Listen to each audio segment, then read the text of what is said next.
ಸಚಿವ ಸ್ಥಾನವನ್ನ ಯಾರಿಗೆ ಕೊಡ್ತಾರೆ? ಯಾರಿಗಾದ್ರೂ ಕೊಟ್ಕೊಳ್ಳಿ. ಯಾರಿಗಿದೆ ಸಚಿವರಾಗಲು ಅವಕಾಶ? ಎಲ್ಲರಿಗೂ ಇದೆ ಸಚಿವರಾಗಕ್ಕೆ ಅವಕಾಶ. ಖಾಲಿ ಇರೋ ಸ್ಥಾನಕ್ಕೆ ಮಹಿಳಾ ಶಾಸಕರಿಂದ ಲಾಬಿ ಅಂತೆ. ನನಗೆ ಕೇಳಿದ್ರೆ ನೀವು ಲಾಬಿ ಮಾಡಬಾರ್ದು. ಯಾರ್ಯಾರಿದ್ದೀರಿ ನೀವು ಮಹಿಳಾ ಶಾಸಕರು, ಯಾರು ಲಾಬಿ ಮಾಡಬಾರ್ದು. ಯಾಕೆ ಅಂತಂದರೆ ಬಿಟ್ಟು ಹೋಗಿರೋದು ಎಷ್ಟು ಅಸಹ್ಯ ರೀ ಅದು. ಮಹಿಳೆಯರಿಗೆ ಹಾಕಿದ ಒಂದು ಸೀಟನ್ನು ತೆಗೆದುಬಿಟ್ಟು ಕುರ್ಚಿನ ಪಕ್ಕಕ್ಕೆ ಇಟ್ಬಿಟ್ಟು ನೀವುಗಳು ಮಾತ್ರ ಅಲ್ಲಿ ಪ್ರಮಾಣ ವಚನವನ್ನು ಸ್ವೀಕರಿಸೋದು. ಗಾಯತ್ರಿ ಶಾಂತೇಗೌಡ ಅವರ ಹೆಸರನ್ನು ಲಿಸ್ಟಲ್ಲಿ ಅನೌನ್ಸ್ ಮಾಡಿ ಕೊನೆಗೆ ಅವರಿಗೆ ಬರಬೇಡಿ ನೀವು ಪ್ರಮಾಣ ವಚನ ಕಾರ್ಯಕ್ರಮಕ್ಕೆ ಅಂತ ಹೇಳಿ ಅವ್ರಿಗೆ ಅವಮಾನ ಮಾಡಿದ್ರಲ್ಲ ನೀವು. ಆ ಹೆಣ್ಮಗಳು ಕಣ್ಣೀರು ಹಾಕ್ಕೊಂಡು ವಾಪಸ್ ಹೋಯ್ತಲ್ಲ, ನಿಮ್ಗೇನು ಅನ್ಸಲ್ವೇ? ನಿಮಗೆ ಏನಾದರೂ ಅನ್ಸುತ್ತಾ? ಅನ್ಸಲ್ವಾ?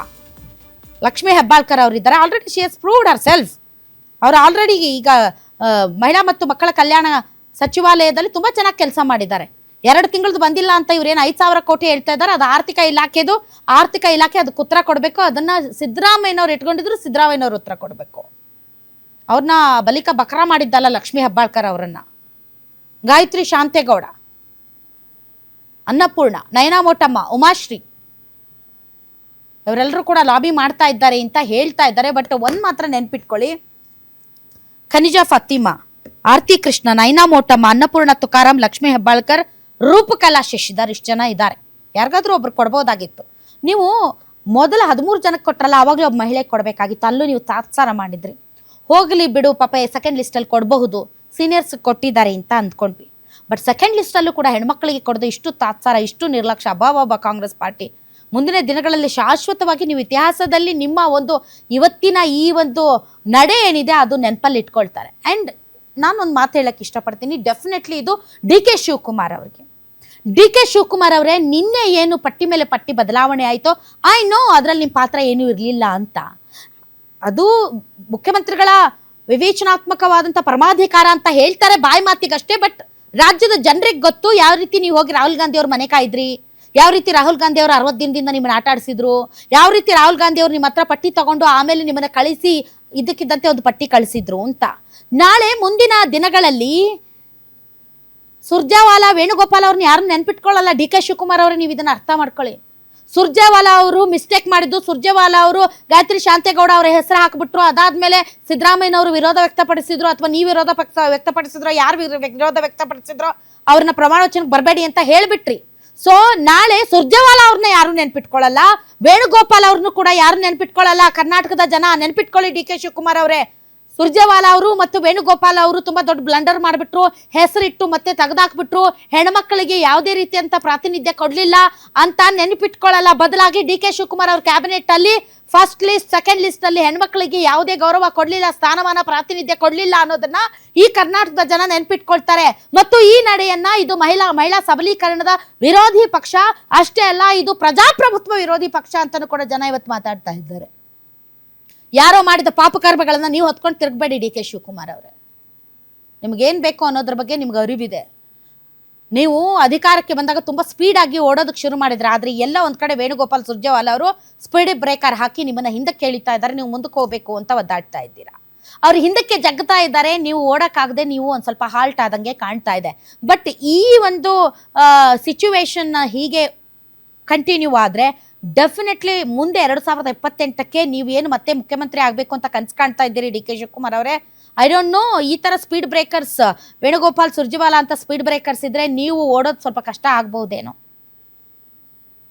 ಅವ್ರು ಮಾಡೋದೆಲ್ಲ ಮಾಡಿ ಕೊನೆಗೆ ನಿಮ್ಮ ಅದೇನೋ ಅಂತಾರಲ್ಲ ಹಾಗೆ ನಿಮ್ಮ ಬಾಯಿಗೆ ಒರೆಸ್ಬಿಟ್ಟು ಪಾಪ ನೀವು ಅದು ಟ್ರಬಲ್ ಶೂಟರ್ ಎಲ್ಲ ಶೂಟ್ ಮಾಡಿ ಎಲ್ಲ ಸರಿ ಮಾಡ್ಕೊಳ್ಳಿ ಅಂತ ಎಲ್ಲ ಮೆಸ್ಸಪ್ ಎಲ್ಲ ತಂದು ನಿಮ್ಮ ತಲೆಗೆ ಸುರಿದ್ರೆ ನೀವೇನು ಮಾಡ್ತೀರಿ? ಸೊ ನೀವು ಕಾಶಿಯಸ್ ಆಗಿರಬೇಕು. ನೀವು ಈ ವಿಚಾರದಲ್ಲಿ ತುಂಬ ಜಾಗ್ರತೆ ವಹಿಸ್ಬೇಕಾಗಿತ್ತು.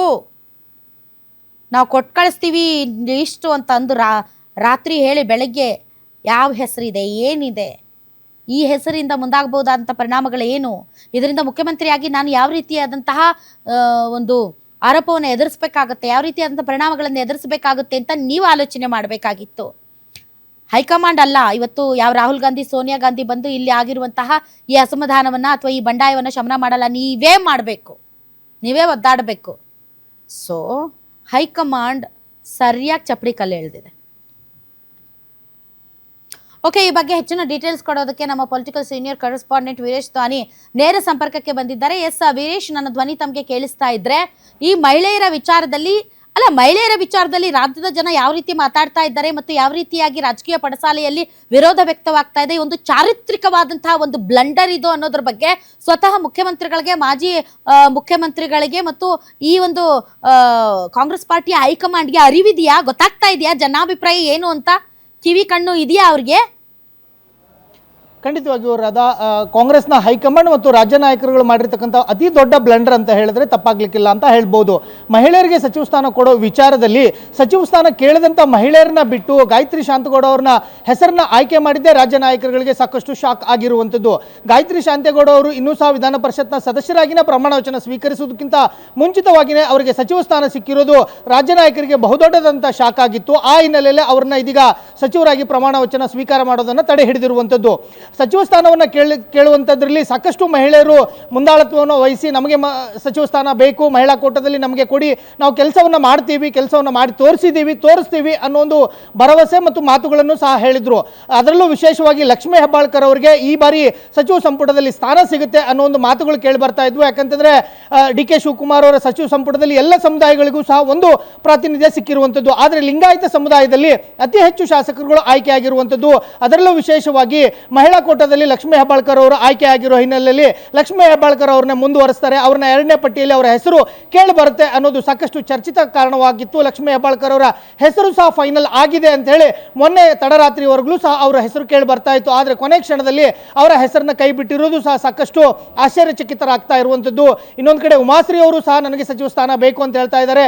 ನಾನು ಈ ಹಿಂದೆನೂ ಸಹ ಸಚಿವರಾಗಿ ಕೆಲಸವನ್ನು ಮಾಡಿ ಉತ್ತಮವಾಗಿ ಆಡಳಿತವನ್ನು ಮಾಡಿದ್ದೀನಿ ಅನ್ನೋ ಒಂದು ಭರವಸೆಯನ್ನು ಕೊಡ್ತಾ ಇರುವಂಥದ್ದು. ಇನ್ನೊಂದು ಕಡೆ ಅಲ್ಪಸಂಖ್ಯಾತ ಸಮುದಾಯದಲ್ಲೂ ಸಹ ಖನಿಜಾ ಫಾತಿಮಾ ಆಗಿರ್ಬೋದು, ಬಲ್ಕಿಶ್ ಬಾನು ಅವರಾಗಿರ್ಬೋದು, ಅವರು ಸಹ ಮನವಿಯನ್ನು ಮಾಡ್ಕೋತಾ ಇರುವಂಥದ್ದು. ಇನ್ನೊಂದು ಕಡೆ ದಲಿತ ಸಮುದಾಯದಿಂದ ನಯನಾ ಮೋಟಮ್ಮ ಅವರು ಸಹ ನಾನು ಹೊಸಬಳಾಗಿದ್ದರೂ ಸಹ ನನ್ನ ಅರ್ಹತೆಯನ್ನು ನೋಡಿ ನನಗೊಂದು ಅವಕಾಶವನ್ನು ಮಾಡಿಕೊಡಿ, ನಾನು ಸಹ ಮಹಿಳಾ ಸಮುದಾಯವನ್ನು ಪ್ರತಿನಿಧಿಸಿ ಮಹಿಳೆಯರಿಗೊಂದು ಒಳ್ಳೆಯದಾದಂಥ ಕೆಲಸವನ್ನು ಮಾಡ್ತೀನಿ ಅನ್ನೋ ಒಂದು ಭರವಸೆಯನ್ನು ಸಹ ಕೊಡೋದ್ರ ಜೊತೆಗೆ ಅವರು ಸಹ ಮನವಿಯನ್ನು ಮಾಡ್ಕೋತಾ ಇರುವಂಥದ್ದು. ಇದರ ಜೊತೆಗೂ ಸಹ ಅನ್ನಪೂರ್ಣ ತುಕಾರಾಮ್ ಅವರು ಸಹ ಸಚಿವ ಸ್ಥಾನದ ಆಕಾಂಕ್ಷಿ ಆಗಿರುವಂಥದ್ದು.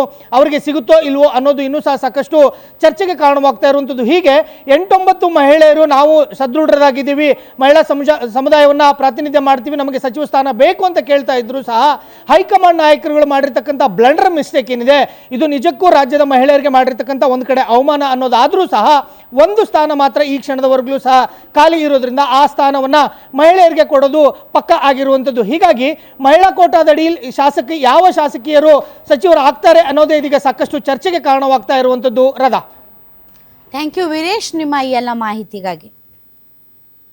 ಯಾರಿಗೋ ಒಬ್ರು ಕೊಟ್ಕೋತಾರೆ, ಒಬ್ಬರು ಮಹಿಳೆಯರನ್ನು ಸಪ್ರೇಟಾಗಿ ಅವರು ಒಂಥರ ಒಬ್ಬರೇ ಪ್ರಮಾಣ ವಚನ ಸ್ವೀಕರಿಸ್ಬೇಕು. ಇವ್ರು ಮಾತ್ರ ಹಿಂಡು ಪ್ರಮಾಣ ವಚನ, ಇವ್ರ ಫ್ಯಾಮಿಲಿ ಮೆಂಬರ್ಸ್ ಎಲ್ಲರೂ ಬಂದು ಎಲ್ಲರೂ ತಾಯಿ ಹೆಸರು ಮೇಲೆ, ದೇವ್ರ ಹೆಸರು ಮೇಲೆ, ಗಂಡ್ಮಕ್ಳು ಎಲ್ಲರೂ ಪ್ರಮಾಣ ವಚನ ಸ್ವೀಕರಿಸ್ಬೇಕು.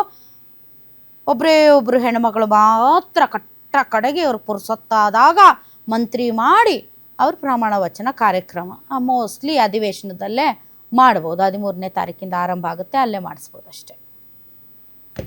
ಇದು ನೀವು ಮಹಿಳೆಯರಿಗೆ ಕೊಡ್ತಾ ಇರುವಂಥ ಗೌರವ, ಅತ್ಯಂತ ಶ್ರೇಷ್ಠ ಗೌರವ.